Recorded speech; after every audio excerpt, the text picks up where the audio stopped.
আমার প্রবাসী স্বামী, আমার বাবার বাড়ির ভাড়াটি, আমার বান্ধবী, আমার বান্ধবীর বোনের সাথে কিভাবে রিলেশন করে ওইটাই আপনাদের সাথে আজকে আমি শেয়ার করব। আসসালামু আলাইকুম, কেমন আছেন সবাই?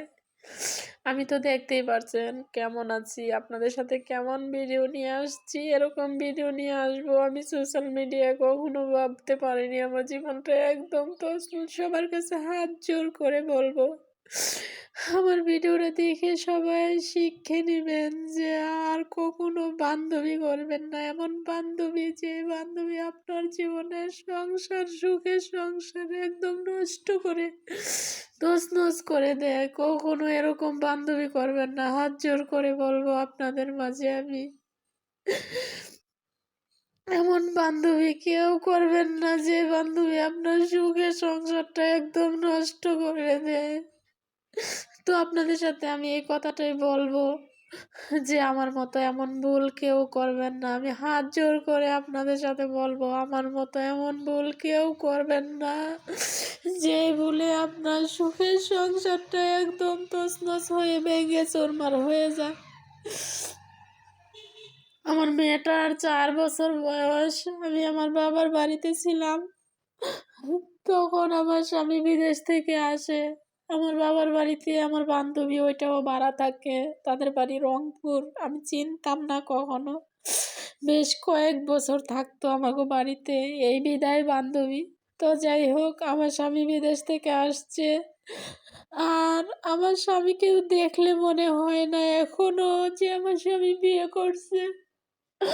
আমি কিন্তু আমার বড় মেয়েকে বিয়ে দিছি, এখনো দেখলে মনে হয় না যে আমার স্বামী বিয়ে করছে। আমার স্বামী দেখতে শুনতে এতটাই স্মার্ট, ওই মেয়েটা নজরে পড়ে যায় আমার স্বামীকে।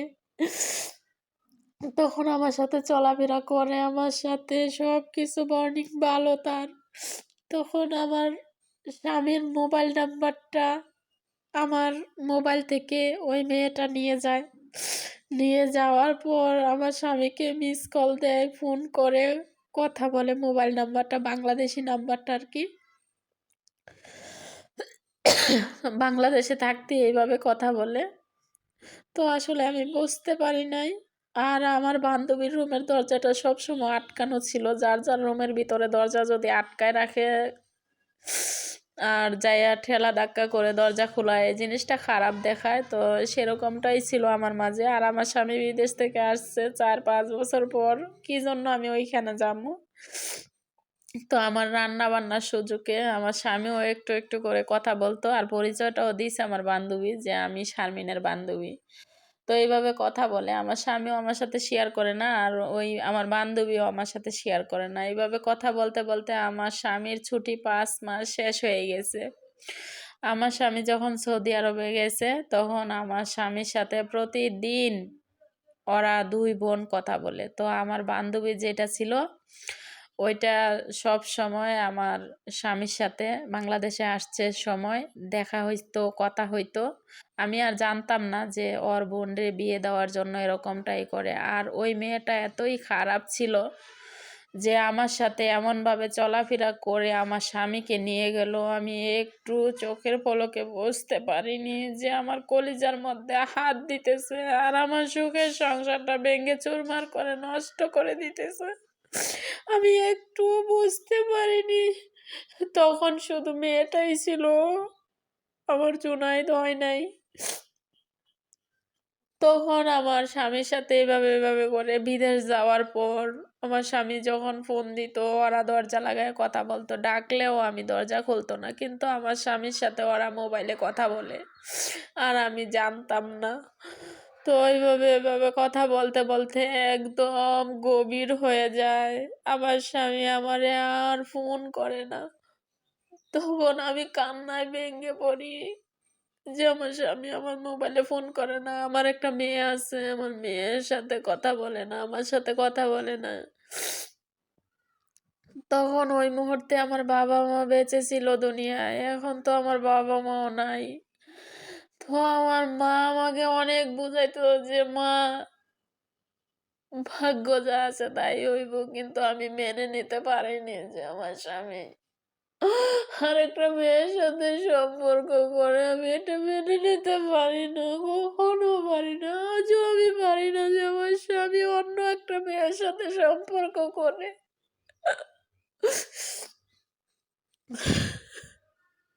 আমি কখনো মেনে নিতে পারি না।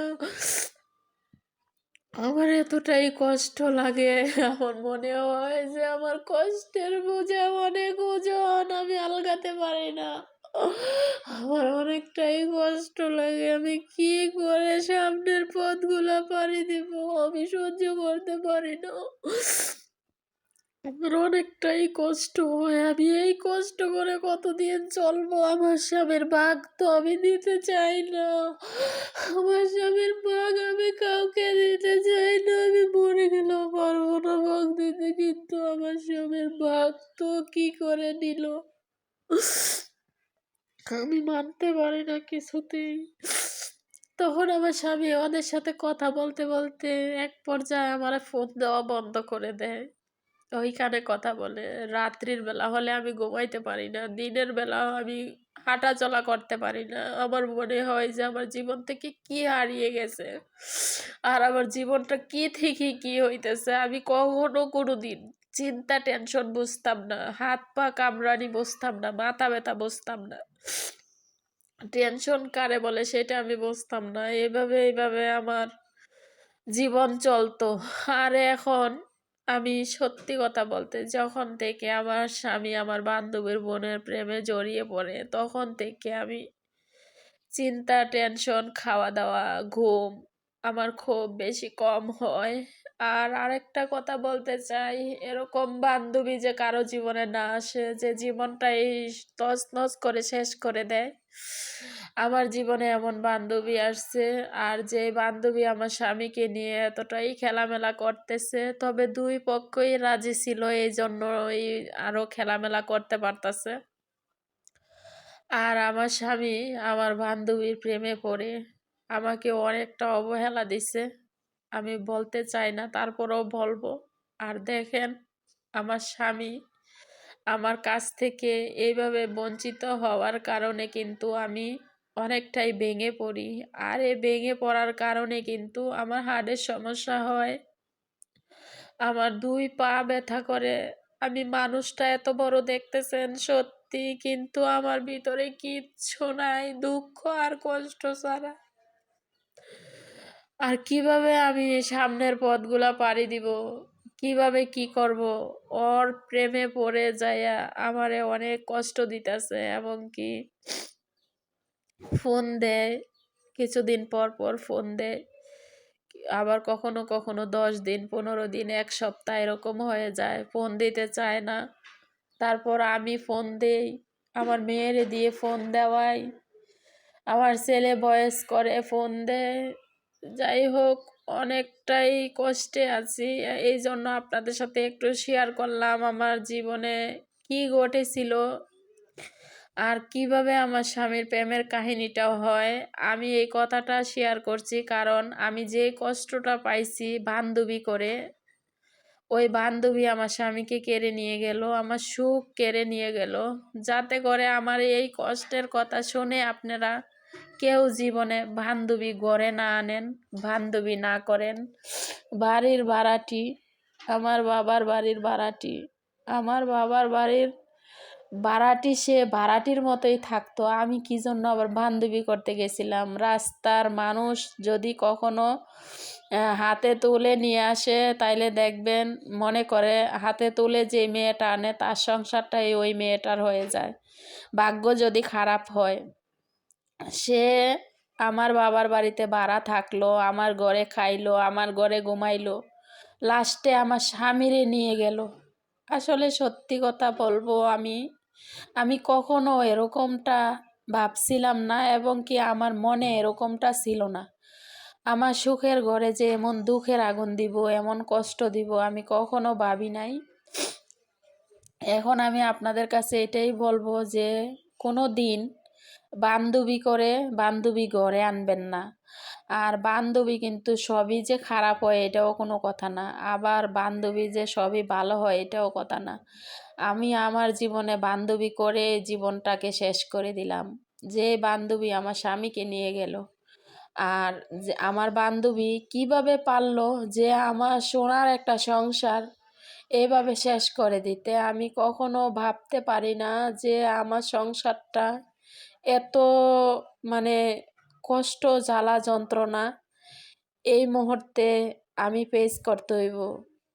আমি কখনো জানতাম না যে একটা ভাড়াটির কারণে আমার সুখের সংসারটা এইভাবে তছনছ হইব। তবে এখনো আমি আশায় আছি, যতটাই আমার কষ্ট হোক পিছু ছাড়ব না। আমি কষ্ট করতে নিছি, কষ্ট করতে থাকি। আল্লাহ যদি আমার প্রতি চায়, আমার মুখের দিকে তাকায়, হয়তো কোনো একদিন আবার আল্লাহ চাইলে সংশোধনও হইতে পারে। তো স্বামীর প্রেমের জ্বালাটা যে কতটা কষ্ট, যে নারীর জীবনে এমন একটা বান্ধবী ছিল একমাত্র তারাই বলতে পারবো। তো আমার জীবনে এমন একটা বান্ধবী ছিল যে আমার স্বামীরে নিয়ে টান দিছে।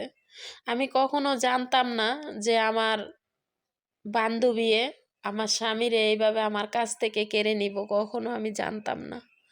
তো আল্লাহর কাছে আমি একটাই বলবো যে আল্লাহ, আমার 2টা ছেলে মেয়ে আছে, যাতে করে আমি তার হাতেই থাকতে পারি আমার ছেলে মেয়েকে নিয়ে, যত কষ্ট হোক, কিন্তু আমি তার পিছু ছাড়বো না। আমার সংসারটা যে কি করলো, আমি যখন এইগুলো কল্পনা করি না তখন আমি নিজে নিজে নিঝুম হয়ে থাকি। অনেক কষ্ট বেদনাদায়ক মনটা নিয়ে তারপর আমি লাইভে যাই, একটু কথা বলি, কারো কথায় কান্না করি, কারো কথায় হাসি, আবার কারো কথায় একদম চুপ হয়ে থাকি।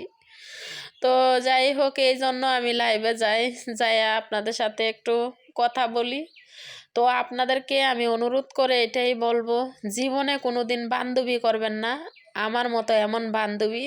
আর বান্ধবী করলেও আপনি নিজে কথা বলবেন, কখনো স্বামীর কথা বলবেন না। আর কখনো মানে এমন বান্ধবী যে জীবনে না আসে। আমার এই কথাগুলো শুনে আপনারা সবাই শুধরাতে যে পারেন যে বান্ধবী হয়ে বান্ধবীর জীবনের কতটা এই কষ্ট দিয়ে সে তার স্বামীকে নিয়ে চলে যায়। তো আমার বান্ধবী হয়ে আমার জীবন থেকে আমার কলিজার টুকরা আমার স্বামীকে কিভাবে কেড়ে নিয়ে গেল আপনাদের সাথে শেয়ার করলাম। এরকম বান্ধবী যে কারো জীবনে না ঘটে, যে এরকম আমার মতো কষ্ট পায় কেউ, এই জন্য আমি বলে দিলাম। আগে যদি আমি এটা জানতাম তাহলে কখনো কোনো দিনও আমি বান্ধবী করতাম না। এখন আমি শিক্ষা পাইতেছি। তো আসলে আমি এখন নীরবে একা বসে আছি রুমের মধ্যে, কেউ নাই। আজকে যে আমি কত দিন যাবত আমার স্বামীর সাথে আমি কথা বলতে পারি না। যদি এই কথাটা আপনাদের সাথে আমি বলি, জানি না কতটুকু আপনাদের বিশ্বাস হবে যে আমি আমার স্বামীর সাথে কতদিন যাবত কথা বলি না। আমার অনেক বেশি কষ্ট হয়, আমার অনেক বেশি কষ্ট হয়। আমি কিভাবে যে দিন রাত গুলা পার করি উপর আল্লাহ ভালো জানে। আগে আমি রাতের 10টার লাইভে আসতাম না, এখন আমার ঘুম আসে না, এই জন্য রাতের 10টার লাইভেও আমি আসি। আমি অনেক কষ্ট পাই, তার কারণে আমি অনেকটাই কষ্ট আছি। আরে স্বামী, তোরে না হয় প্রেমের কথা বলছে, তুই কি জন্য প্রেম করলি রে স্বামী? তুই কি আমার এতটাই ভুলে গেলি যে তোর ফোনের জন্য আমি এত কান্না করি? তোর মায়া লাগে না আমার জন্য? আমার বাপ মাও নাই যে আমি কার কাছে যাবো? আমার কি কষ্ট লাগে আমি কাউকে বোঝাতে পারি না। আমি নিজে নিজে কষ্টগুলো সহ্য করি। আমি নিজে নিজে কষ্টগুলো সহ্য করতে করতে আমার বুকটা ফেটে যায়। স্বামীর যত সুখ ছিল আমার সব কেড়ে নিয়ে গেছে। আমি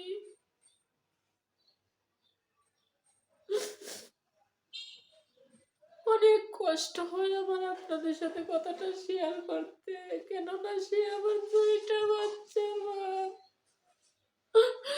আমি কষ্টে সহ্য না করতে পারি,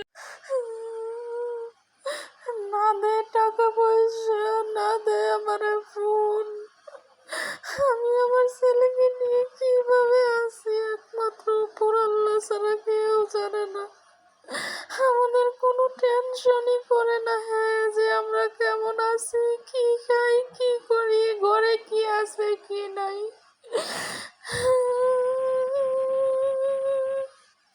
আমি একটু শুইতে পারি না, আমার মন চায় যে আমি কি করি, কোথায় যাই, কি করব।